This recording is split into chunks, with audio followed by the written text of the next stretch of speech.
Biz Biz bugun Toshkent bolalar bog'chasidan obzorga keldik. Qani ketdik. bu yer qorovulxona. Kirishimizdan juda ham atmosfera chiroyli.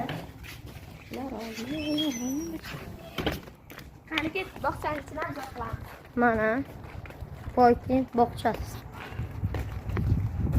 Kirishimiz bilan bizni Mana shunaqa patinka qo'yadigan shkaflar va qani ketdik. Bu katta guruhimiz, bu esa o'rta guruhimiz. Bular ketgan ikkinchi etagiga kiyinish xonasi ustozlar uchun.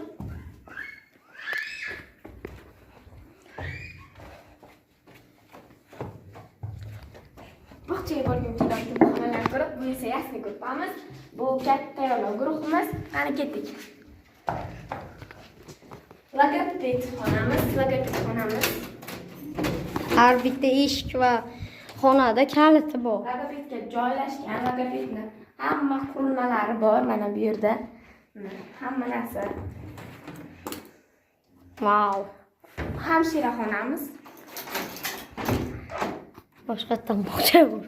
Hamshira xonamiz ham juda ham qulay va hamma shart-sharoitlarga ega. Qani ketdik.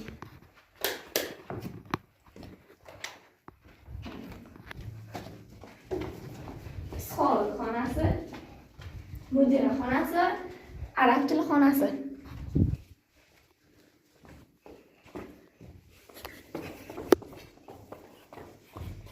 Va uchinchi bizga chiqadigan bo'lsak, bu ko'ppak, bu ko'ppak va yana tayyorlov guruhimiz.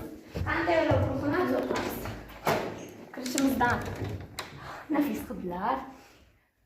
Mana bu yerda Shkaflar, ko'rgazmalar, televizor, xonamizda 20-30 ta bolajonga joylashgan divanlar va shkafchalar bor. mana divanlarning ko'rinishi. Rus ko'ppamizdan so'raymiz. Rus ko'ppaga kirish bilan hamma joy Ruscha. Juda ham chiroyli. Bu xonamiz ham 30 ta bolajonga joylashgan. 5 tashabbus. 5 tashabbus guruhi. O'zimizning rus xonasi bo'lsa ham o'zimizning milliy nimalarimiz bor. Mana sharlar.